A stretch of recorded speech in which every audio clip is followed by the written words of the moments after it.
Hi, my name is Scott, and today we're going to talk to Frank Russell, a member of the MU Skulls, a premier gaming group at Gen Con. And we're going to talk about the differences that go on between a regular game and a convention game. Come on, let's check it out.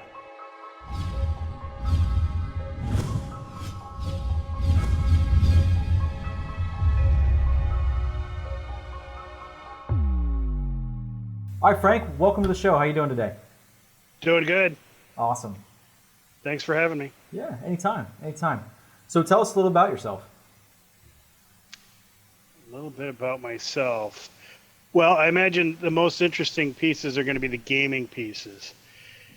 And that I've been interested in gaming since I was just a little kid. The early stuff, and both war games and fantasy games like Dungeons and Dragons.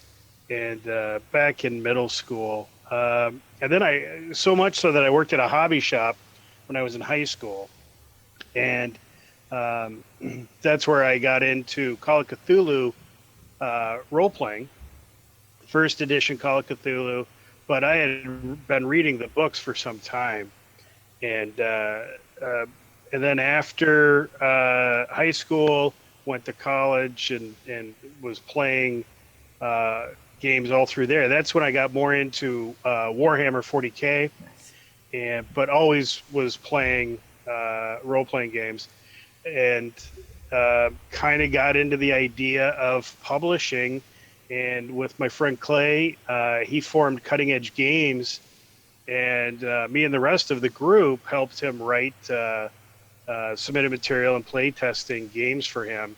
Age of Ruin and Badlands, and supplements for that, and then also some miniature games we developed. That was the 90s, and that's kind of where going to conventions started for me, because then we had a business reason to go. We had to go, and you were marketing your product to distributors. We were going to Origins and Gen Con at that time. And so Gen Con was in Milwaukee back then, and Origins traveled around a little bit. This is before it landed in Columbus. But that was also my first trip to New Orleans was at Origins. And that was rough. I was a young man and didn't know you shouldn't buy drinks from people in alleys. And that was a mess. And then kind of, we moved on to professional lives, and trying to make a living shilling some games didn't seem like the best way to go anymore. We had sort of finished college, and we're moving into our professional careers. But always we would play. And then that's when I got into the Gen Con piece, where I'd return to Gen Con and see what was going on, and like playing games. Before I was demoing games for Cutting Edge Games, and then I was playing, and I just sort of had the feeling like, I think I could probably do this a little bit better. You'd show up and there'd be a no-show GM and stuff like that, and I'm like, well, if I'm running the game, I can guarantee it goes off and that at least I'll have a good time. So I started getting into that. And then that's when I met Dustin Wright at Chaosium. And because, of course, I was a Call of Cthulhu fan, which was a rare thing even back then. Not a lot of Call of Cthulhu GMs, but I was one of them. So they recruited me to fold T-shirts on the the end of the convention, and to help set up the booth in the beginning of the convention, and then run games in between. And anytime I wanted, I could work the booth as well. But having done that back in the 90s, that was of zero interest to me. So I was only interested in running games for them, which kind of I do to this day. So I contact Dustin every Gen Con and let them know what we're doing, and then they kind of help publicize the games and make sure we have some prize support for the convention stuff. And then at some point, the convention got pretty mad at Chaosium, and so What they do? so there was this news that if you were only running Chaosium for a group, then you might you risk not having your games placed at all. So that's where we kind of branched out. But it was something we had thought about anyway. We kind of just needed a little push because we had always played a bunch of different games, and as you know, D&D and Deadlands was big back then, and we always, we really enjoyed all those games. So then that gave us the push to break out of just running Call of Cthulhu.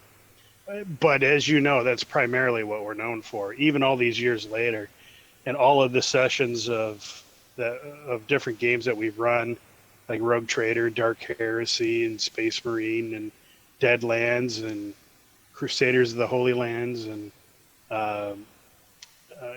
then just all kinds of different stuff. Then there's all the fringy stuff Mike ran, like Shades of Earth and all of those. So it's always kind of been our goal to be a group that you could count on to have your GM show up and have a quality game, something where the people are prepared, that they know the rules. That was another sticking point for me. Was I would show up to something that was called a demo, and then they wouldn't use any of the rules from the book. I run a cinematic game, and it's like, okay, that means you never got around to reading the rules. But I kind of want to know how the system worked. So I was going to make sure that I was the guy, like, this is how the system works, like it or not. And, and then if you have questions about the rules, we can look them up real quick. And, because I'm familiar with the book, so it won't be an issue where we have to hunt around for 2 hours or something. So we make it go fast. And that was always my goal. And that's been well received for many years. That's great. Yep. So that's kind of the breakdown of me. All right. So is that kind of the story of the MU Skulls also, or is that a separate?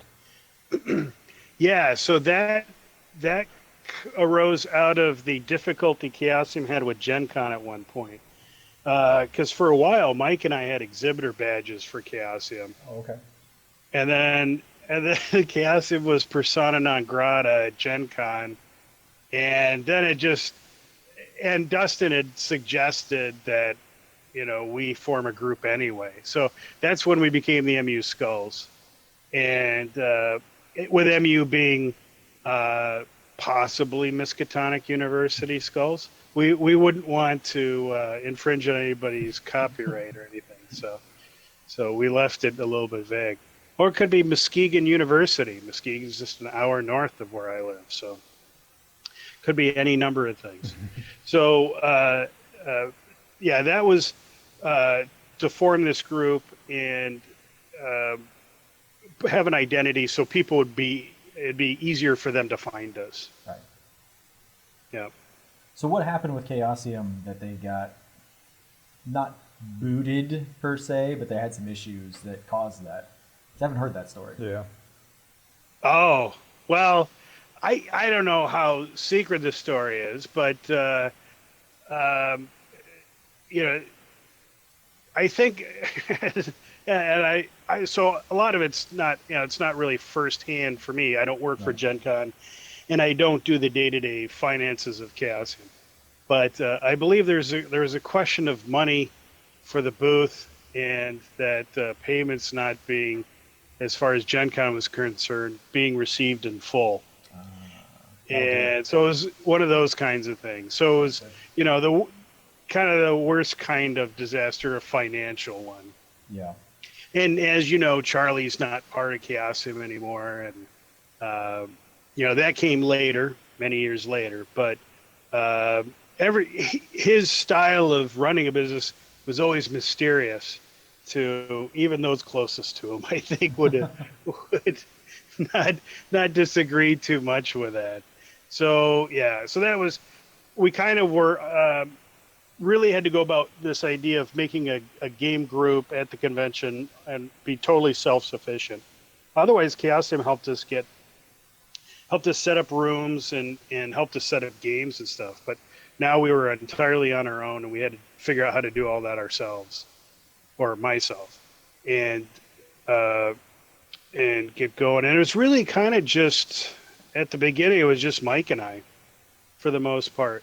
I take that back.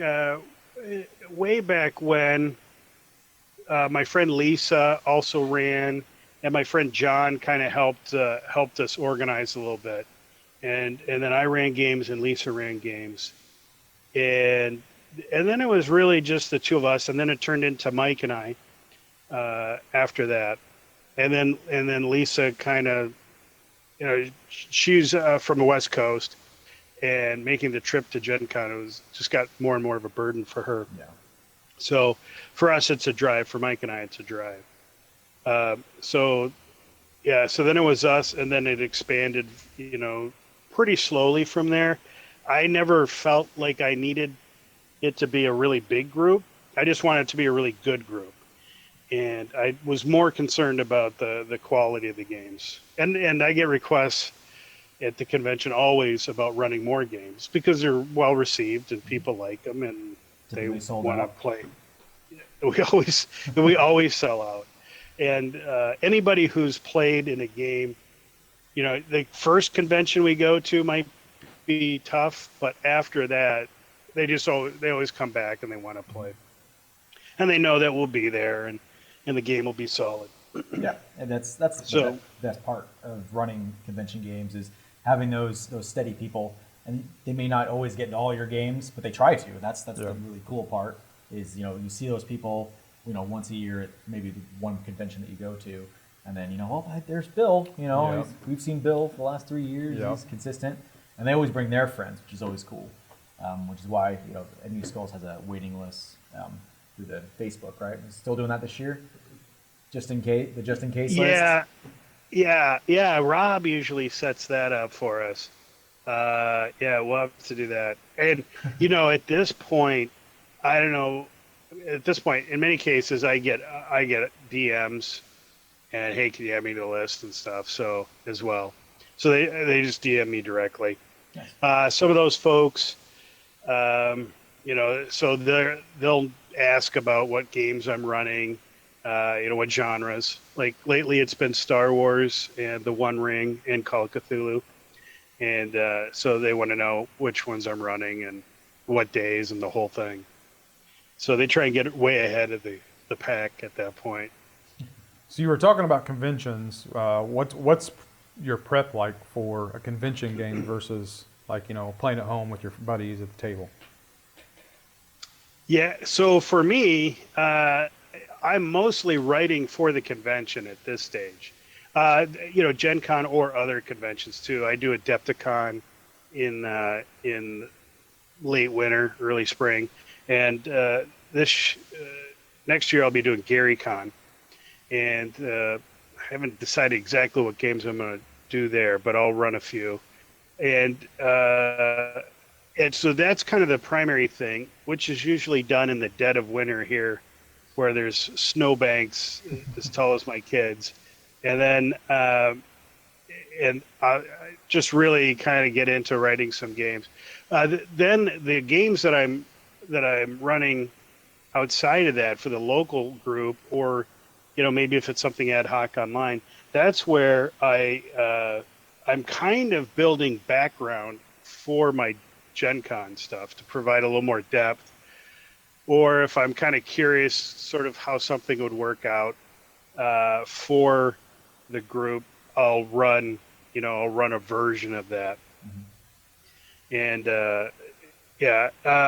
so the con stuff is always more preparation.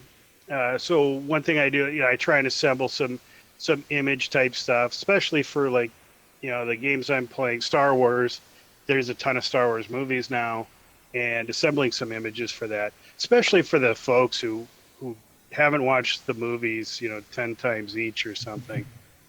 Do you find those people at conventions? Yeah, some people don't exactly know all the different types of aliens. So being able to have an image for them is pretty cool. Makes it very accessible for them. They can remember right away, and then they can join in with the well-experienced people and move right along. And then building some maps and stuff like that, having pre-built maps. I do some work on that. That's so that's sort of, kind of the classic GM preparation type stuff, the drawing of the map and the building of the dungeon, let's say. That's a great thing that I can bide my time in the winter doing, and the players like seeing it, and it's probably a little bit more than a lot of GMs provide. I not going to school and working at the same time, so I have a little bit of that extra time to work on that stuff. Right. It's one thing I've noticed, in the few games that we've ran with you guys, is that the level of production that I put out for a convention game is 10 times, 20 times more than I do for home. Honestly, the majority of the prep that I do at home is like 5 minutes. Like, oh, they're going to be here in like 10 minutes. I didn't prep anything. Shit. And so I'll figure some stuff out, and I might have some props for certain events. But for a convention game, I almost feel like they're paid customers. So I want to make sure that they know the rules, they're having a good time, and the amount of prep, at least for Gen Con, because you have to. Like, you got to know way back in January what you're running in August, so you have all that time to work on it. And like you said, some people don't do that. There's no excuse not to put forth a little bit of effort, for your people at a convention when you have that much time. And you can put together some really sweet stuff that I wouldn't normally do. And the neat part about the convention prep is that it's a package. So I have like packages of games in the closet over here, where this is this one game that I ran. So it's got all the handouts and all the props that came along with it. We usually do a little bit of prop work with those games. And so it's almost, I could take that game as a package and take it anywhere at this point. It's just its own sealed deal. And it's, I don't know, I always thought it was very unique versus just the home game where, I might put a little bit of work into it, but definitely not that level. Me anyway. Yeah. Yes, absolutely. And I'll say, for me, the other reason for the preparation, especially early on, was it kind of helps you deal with nerves a little bit. And running for a group of people that you may have never met before. Most likely you've never met these folks. So you're doing kind of your performance, and you're showing your piece of literature, as it was, to these folks, and getting their active feedback on it. And to not have if you are well prepared, you kind of always feel like it's going okay. It's at least going okay.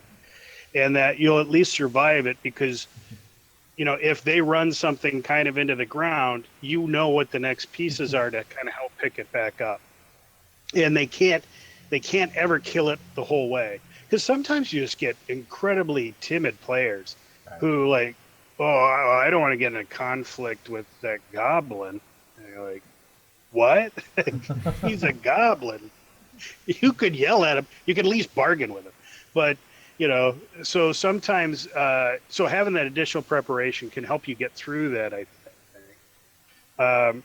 Especially when you're just starting out, you don't feel like you have really experienced chops as being a GM. So definitely that preparation helps with that, I think. For sure. And you also get to play test a little bit, which is always nice. If you have a group of friends, I get to bring that package together and say, all right, guys, we're going to play test this game. I know Rob does the same thing. Run through, and because sometimes those puzzles, tricks, encounters, whatever it is that you put together for that game doesn't work as well as you thought it was going to work, and so you can adjust it. One of the things that I really don't like about convention games, especially with the Gen Con, is you have to set the idea so far back that, I don't know about you, but sometimes I'll get cooler ideas to run a game instead, and then I'm like, crap, well, I got to stick with this one. This is what I sold them to begin with. Now they've already bought their tickets, and so I have to present that game. So it's a good thing and a bad thing, and just save that idea for next year. So it's always fun. I agree with that very much. I had a game, The Seance, something I'd been planning on for a long time, and when it came to putting pen to paper, there really wasn't a seance in the entire adventure. I had something else that came out of that. And that not my finest work. It happens. And sometimes what's cool is you were talking about the game's going to be at least okay. And I've ran games where I thought it wasn't coming across well because you don't know the people at all. They're all strangers. And actually, I remember this one game that I ran. It was an Outbreak undead game, and I thought, like, oh man, these guys don't look like they're enjoying this too much. There was a couple of them that seemed to be into it, but the rest of the table just didn't seem like they were really down with it. And then the game went over. We thanked each other. You moved on with life. Never saw them again. Then they wrote an article. It was a board game quest. And they said it was their favorite game of Gen Con. I'm like, oh, really? Because I thought it was awful. I thought that I did really bad because it didn't look like they were enjoying it. But you just don't know the people. Yeah. And so it's difficult to read people that you don't know sometimes, especially if they're not giving you any tells of any kind. And that's difficult. And we can talk about that in future episodes about how to read people. We have an expert on that, actually. Yep. So. Yeah, well, and just like you said, too, because they're strangers, you don't know if they like it or not. And, just like you said, it's like, did you guys not like it? It's like, no, it was great, and you have different types of players. Like I talked about those timid players. Sometimes you do get those players. Well, I just wanted to see what the others were going to do. And you thought they were totally disengaged, but that's sort of how they game. Yep. I don't want to say voyeuristically, but at least they're kind of just observantly watching stuff. Yep. And for them, that's the fun part. But they're strangers, so you don't know that. And we talked about that in one of our videos where, there's some people, they're fun. Just because you don't see it as fun doesn't mean they don't see it as fun. Yep. So learn your different play styles in your group and play on those and use them to your advantage when you're DMing. Yep. And it's just one of those differences at a convention versus the home. Yep. So. Yeah, which kind of gets into a little bit about how I pick the games that I run because they're fun for me. And as a GM that does conventions, sometimes I have people approach me, hey, would you be interested in running this game? And,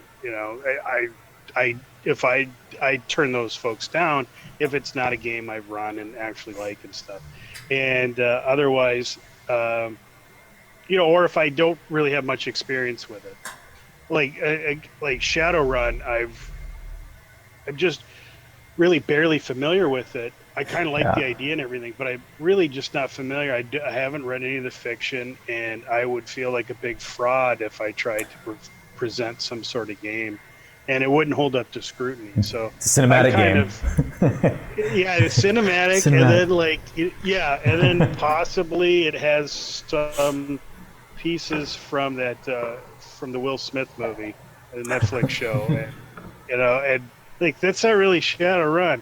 Oh, okay, it's my version. It's well, you're all on drugs, and that's why it doesn't seem like it's supposed to. I don't want to cop out like that. I want to present something that I know I have background information on. I can provide some depth, and so that even if the players metagamed a little bit, that would be something I'd be able to absorb and be prepared for. That they could metagame a little bit and just even, especially for Gen Con, because I like rewarding those players because I have some pretty deep Easter eggs in my games, and to reward those players that might have figured that reminds me of that one planet and what do you know about that planet? And they'll ask me sometimes, well, I don't want to metagame here. I was like, that's all right. You'll still get killed. So go ahead. and then they'll talk about it. And it is funny because they'll get close enough, but many times it's not exactly right. As I've read it on Wikipedia or whatever background or the movie I saw. Because I've seen the movie recently, but they saw it like a year or two or more ago. So they remember it a little bit differently. I was like, well, he's heard of this information. What do you guys think? So it's that's a great way to kind of bring in some of that information that really doesn't end up harming anything. I'd rather have it go that way than people pretend not to get any of the clues and not be able to put anything together. My stuff's I'm not going to say overly complicated, but you do have to sort of follow the clues as they're presented at Gen Con. Yeah. And there's always a little bit more going on anyway than what you can see. Yeah, when you have a 2 or 4 hour game, it's not going to be the open world experience that a lot of people are looking for nowadays. Like, it's going to be pretty on the rails, and I think convention goers know that. I think a lot of the newer people that are probably starting to go to conventions may have some trouble with that because they are used to that. Well, I want to go left. Well, the adventure clearly is meant for you to go right. And I think it's one of the reasons that Bree likes Cthulhu so much is that there's always some reason that you can make up that they have to stay in there. Like, there's this fog outside that will kill you, so you have to stay in here. Or, there's whatever it may be that's going to keep you in that box. And you have to, I really feel, in those kind of one-shot games, keep a player in the box versus that freedom. Can't have that. A little bit, but not too much. Yep. Well, that and then there's the piece of like, oh, okay, you want to go left? All right, well, then I just flip the map. And what was right is left, right? So you can, the illusion of choice. But, so one way around that is you sort of put in timelines for different things, and then maybe they just arrived at a different timeline. Sure. So, okay, the girl's already dead. You kind of missed out on your chance to save her, which it is interesting. I mean, we think of these things being linear games, and to some extent they are. Part of it is the nature of the convention and also working with all these strangers. But, and also in some cases teaching the rules. That's the other piece too, of how it's different. Your home group knows the rules, or we can take a session to do it. We can't do that at Gen Con. I got to teach you the rules, and we're going to play a game that has some sort of beginning, middle, and end to it. But I think, as much as it is like this linear thing, that is how modules and adventures are designed. They do have maps for these different places. These are places you're supposed to go. And there are clues you get along the line to get to the end, the finale, where you put those pieces into place and, make your decision. So while I get just a little bit defensive, like, well, this is really linear. And it's like, well, they're all linear stories. I mean, anything you pick up is linear. I've done just full-on sandbox games, and when you try and approach it that way, those, in many cases, I feel like they sort of fail because nobody knows where to start. Nobody knows, oh, I'm supposed to start at the post office. I'm in a town. I'm going to go to the bar. Everybody goes to the bar. Everybody goes to the tavern, even in Call of Cthulhu. Even in Star Wars, I go to the cantina. You can't get away from it. Well, the clues were at the post office, which is on fire. So the clues are burning down as we speak. So then then it's like, okay, well, then I developed kind of like, or moved on to like kind of the fake sandbox. So you're in a town, but you see some flames over at the post office. And then, so you kind of like, you could go anywhere, but that seems like something's actually going on. So you're going to go check that out. And the other piece, kind of involves also, if that was the beginning of the game, one of my favorites was, this is at Gen Con, there's a table next to me, and the guys, we're both introducing our games, and he's like, okay, and then the comm link goes on. Is somebody going to answer it? Because otherwise we might as well just pack up and you go to your next game. It's like, well, why don't you just narrate the fact that somebody picked it up and gave you this message? Like, why put us all through this charade, this hellish charade, and then make this announcement that, which just pulled me right. I was with you at the blinking comm link. I was going to fight somebody to push it, but now now it seems kind of dumb. So so that's a bad example. Don't ever do that. Exactly. At least Yeah, pretend to be off the rails. I mean, yeah. So you just like, hey, you see the SOS comm link is going off. Oh, and then this is what it says. It automatically activates and gives you this message. And so, for things like that, that's just kind of weird. And so, yeah, instead of just being in this sandbox of the spaceship where you could answer it or you could just pack up and go to your next game, well, how about just actually have the event happen? yeah. Just have it auto execute, and then what do they do? For them, it's the same thing that you were going to make them push it anyway. So, yeah. Do you have any suggestions or advice for new con goers? We know last year Gen Con 4-day badges sold out, and it looks like, I think with the announcement last week, they're going to be selling out again this year. So there's a lot of new people in the hobby. Do you have any suggestions for people looking to get into conventions?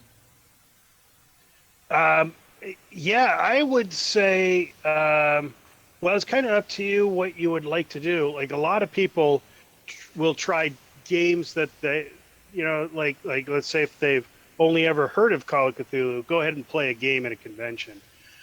Or if you've never played a particular system, like maybe you only ever did D6, but you want to try Fantasy Flight's Star Wars game, conventions are pretty good. Probably about the best place you're going to be able to find. Even with the no-shows and the inexperienced DMs, most of them know what's going on. And so you can look, some things to help you with that is to see, well, is it a premier game group that's the sponsor? Those guys are probably going to have a lot of experience with it. Or a game manufacturer itself. And then double checking that there's no experience required.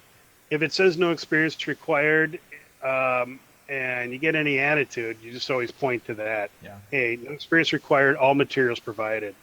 So I got on a guy once about not having dice. And he's like, oh, well, it said all materials provided. I thought that meant that all the materials were provided. Okay, touche. You got me. Here's my dice. So all meant all. So yeah. So then so as a GM, you gotta, you're expecting, if you say no experience required, that's what it is. If you could do a little bit of research to that end, like there are some games, Fantasy Flight games, Space Marine game is pretty complicated. Yeah. And if you spend any time just looking online at it, just look at the character sheet. I would do that. Look at the character sheets of the game. See if it's something like you feel like you could even learn in 4 hours. I mean, that one's brutal. Or, it might be one of those things where you spend 2 hours rolling up a character. So making sure you read the descriptions closely for the game, because that could be part of it. It might be, hey, we're going to generate a character and then play. So you're not going to get like a full 4 hour full-on game. You're going to have some downtime while you generate a character. So I would consider those things. GMs make sure that if you're going to have them generate characters at a convention, that you put it in your description. I've gone and played games where I expected to just sit down and play, and it was the first hour is going to be character generation. And that's fine if I know ahead of time. There's been a couple times that I didn't, and that was the quickest way to kind of irk me off, like just right there. Yeah, and that gets into that style too. Like for some people, that's the most interesting part of the game is the character generation process. I'm not one of those people though, man. If I have a character generator, I'm more inclined to like the game for one thing. So, I have my archetype, and as a player, I want to play this archetype, but going through and the nuts and bolts and creating that monster, oof, that wears me out sometimes. Yeah. So I'm really a kind of a story guy, and I like to think, I could have been a great screenwriter. So here's my clever ideas that will be amazing for you guys to see. And which kind of, you can see why I would give in to the metagamer guy. It's like, oh, you are seeing what I'm trying to do here. So, so that's part of it, and then we kind of all are enthusiastic together about that piece. Yeah. So that's kind of part of writing is, this feeling like you got something to contribute, and, that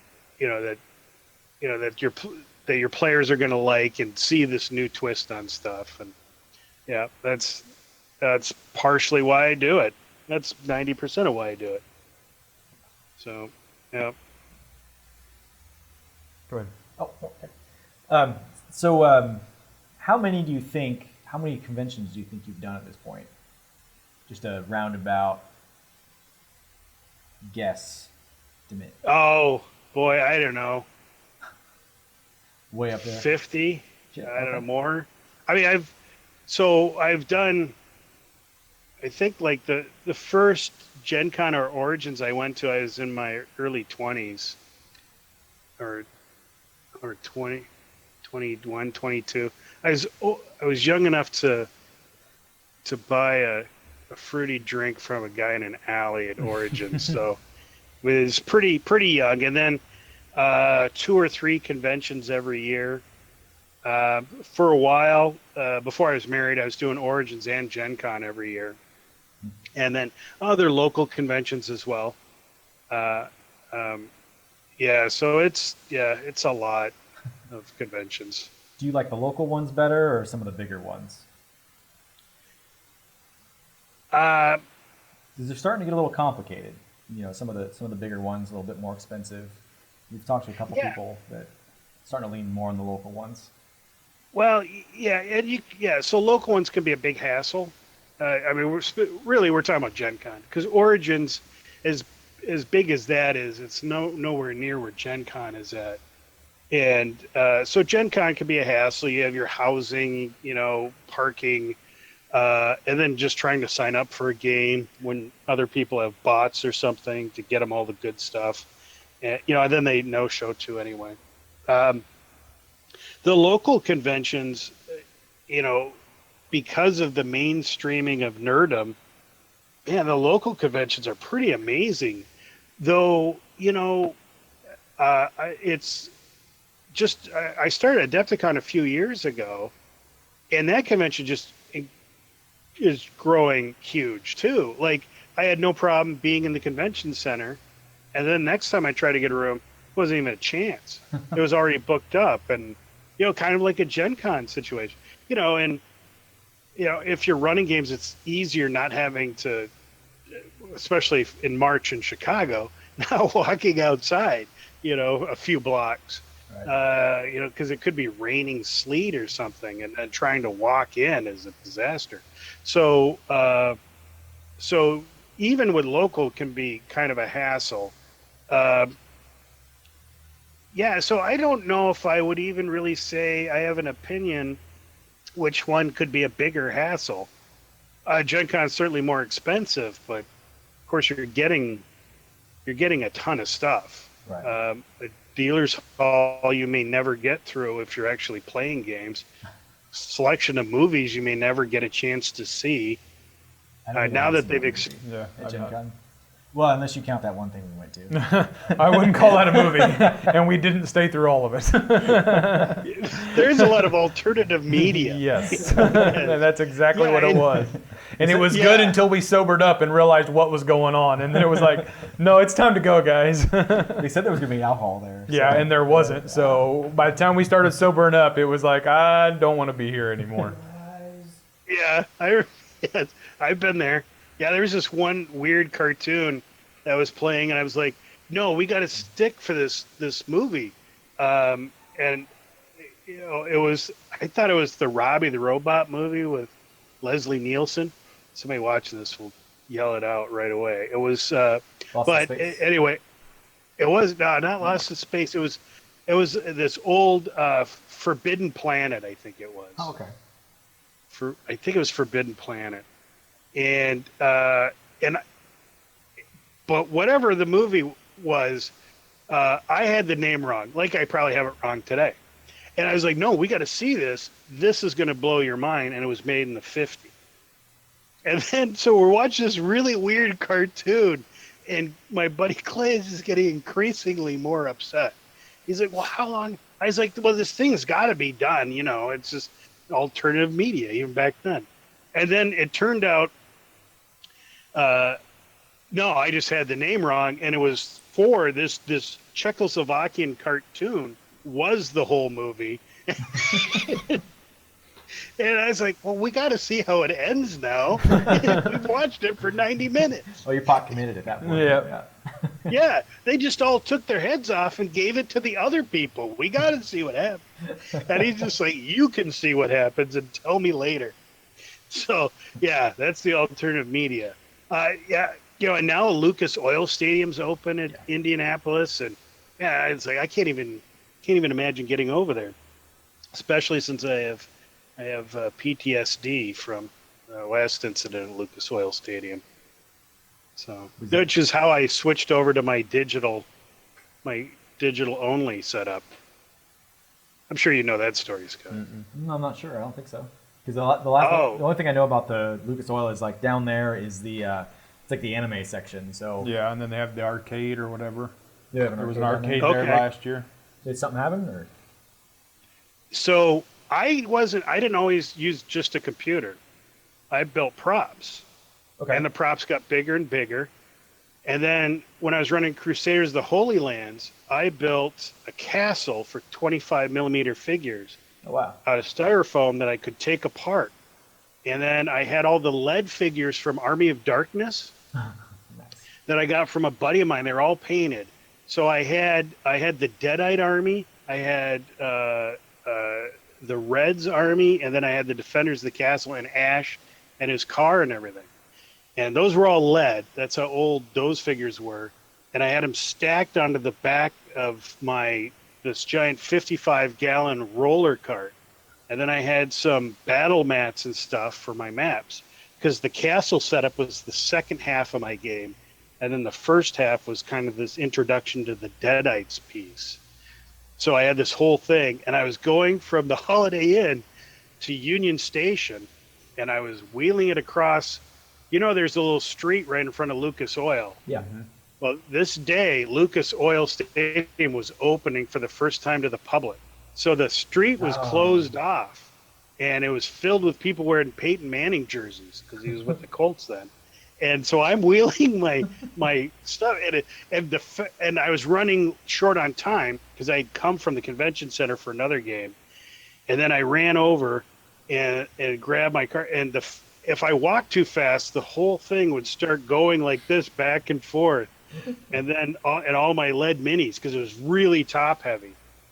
And then sure enough, I tried to go up a curve and the whole thing crashed right in front of Lucas Oil Stadium. My minis fell out and my maps unrolled in the street. And then these people had nothing. The doors to Lucas Oil hadn't opened yet. So all of these Peyton Manning jerseys just turned to see what happened. So I probably yelled or something. And then they all turned and they're all coming over. And they're like helping me and stuff. What is all this stuff? And, it's just for a thing. I got a game I'm doing. Just yeah. I didn't want to be outed just then. Now it's not as big a deal. Those people might even know. Right. So, but back then it was a different story. And, oh, man, it was a disaster. So it was that was it. That was the last year that I decided if I couldn't put it in a bag on my back, I wasn't going to do it. No more big props and stuff. Yeah. That was it. We've done the LARPs, obviously, and I know your pain, because we have tons of props and tons of, costumes and set pieces and the characters themselves and whatever media we're bringing. And Ryan knows because he's parked close. I've been the pack mule, yeah. 4 or 5 dudes and ladies come help us carry stuff, and it's rough. Like it's really rough. That is the downside of really over prepping for your games for a convention, is that you're going to have a lot of stuff to carry. Lead minis, I don't know if I'd have gone with that. I get why, but that sounds like it was really heavy. Oh, it was heavy. Yeah. But I was wheeling it. so it wasn't like super heavy for me, and it was kind of on the back. Yeah. So from a wheelbarrow standpoint, it was well balanced. Just from a top heavy standpoint, it was a terrible design. So, but that was something. So I've always been haunted by Lucas Oil Stadium. It's hard to look at it, and not remember that fateful day. Yeah. So then I'm showing up, I'm sweating, I'm hoping to God some of my miniatures aren't just destroyed. There were a couple of bent swords out of that one. Oh, and so some of the guys have short swords now, but all in all, they held up pretty well. I was impressed. I think it was Henry the Red's army is the one that really kind of got dumped on. So that was rugged. Everybody liked the setup because wow, you're crazy to bring all this stuff. But I like the digital thing a lot more. And it's a lot easier to make stuff, too. I don't actually physically have to create the 3D thing. Just snag a picture, Photoshop it a little bit, and away I go. Yep. Well, Frank, we like to end all of our interviews talking about what you're currently playing. So what are you currently playing? The last thing I think I played was Mutant Crawl Classics online with my friend Maria. So that was good. Very classic, old school, Gamma World type action where you're probably going to die. So probably, yeah. Mutant Crawl Classics, Goodman Games. If for the old Grognard, you can't beat those guys. Well, thanks, Frank. Is there anything that you want to kind of talk about before we go? I mean, any games that are coming up at Gen Con or conventions that you want to plug a little bit, or? Yeah, I don't really have anything. As you mentioned, we sold out. So, and the convention did ask us if we were interested in doing more, as Scott, and I to stay sharp for a convention and then enjoy it myself. I think 2 games a day is about the most I can run. Yeah. I mean, that's 8 hours that I'm running, and and then you got to be sharp for that too. Absolutely. So so I don't have anything extra. So that's cool. Well, folks can see you at Gen Con this year, and the other convention you mentioned that you're going to. Yeah, Gary Con. That's I think in March or April, March maybe. Yeah. Yep. Good old Gary Con. All right, Frank. Yeah.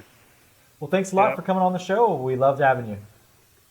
Thank you very much. Good seeing you guys. Yep. See you at Gen Con.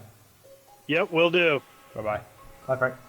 Hey Frank, thanks a lot for coming on the show. If you guys liked this video, go ahead and hit that like and that share button. Tell your friends that we exist. And then of course there's that subscribe button if you'd like to see more of us. If you have any questions for myself or for Frank, go ahead and put them down in the comments below.